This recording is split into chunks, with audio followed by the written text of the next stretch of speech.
RSS ఏ రాజకీయ పార్టీకి remote control కాదని, సమాజాన్ని నిర్మించే ఒక సంస్థ అని ఆర్ఎస్ఎస్ చీఫ్ మోహన్ భగవత్ అన్నారు.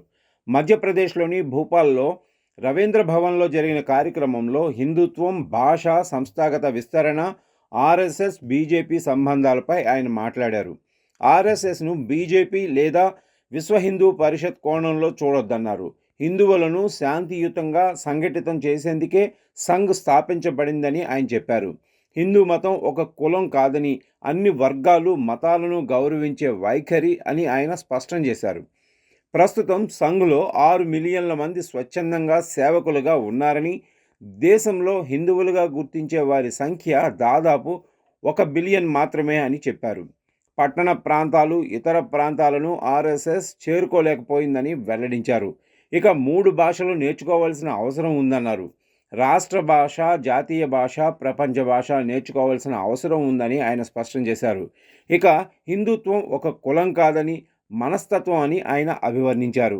తమ సంస్థ చాలా కాలంగా తప్పుడు సమాచారం, అపార్థాలకు గురవుతుందన్నారు. ప్రారంభం నుంచి ఇప్పటి వరకు ఇదే జరుగుతోందని తెలిపారు. వ్యతిరేకించే వారితో పాటు విమర్శించే వారి దగ్గర నుంచి కూడా ఇదే పరిస్థితి నెలకొందన్నారు. మొత్తం ప్రపంచానికి ఆర్ఎస్ఎస్ గురించి తెలుసు, కానీ చాలా కొద్ది మందికి మాత్రమే సంస్థ ఉద్దేశం పూర్తిగా తెలుసు అన్నారు. ఆర్ఎస్ఎస్కు సమాంతరంగా మరొక సంస్థ లేదని పేర్కొన్నారు. ఈ సంస్థ పనితీరు చాలా ప్రత్యేకమైందని, గౌతమ బుద్ధుడి నుంచి ప్రేరణ పొందిన సంస్థగా అభివర్ణించారు. ఆర్ఎస్ఎస్ సేవకులు లాఠీలు పట్టుకున్నంత మాత్రాన పారామిలిటరీ దళంగా తప్పుగా అర్థం చేసుకోవద్దన్నారు. ఆర్ఎస్ఎస్ గురించి తప్పుడు కథనాలు వ్యాప్తి చెయ్యొద్దని ఆయన కోరారు.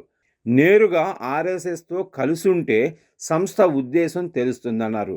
ఇక స్వదేశీ ఉత్పత్తులను ఉపయోగించుకోవాలని ఆయన విజ్ఞప్తి చేశారు.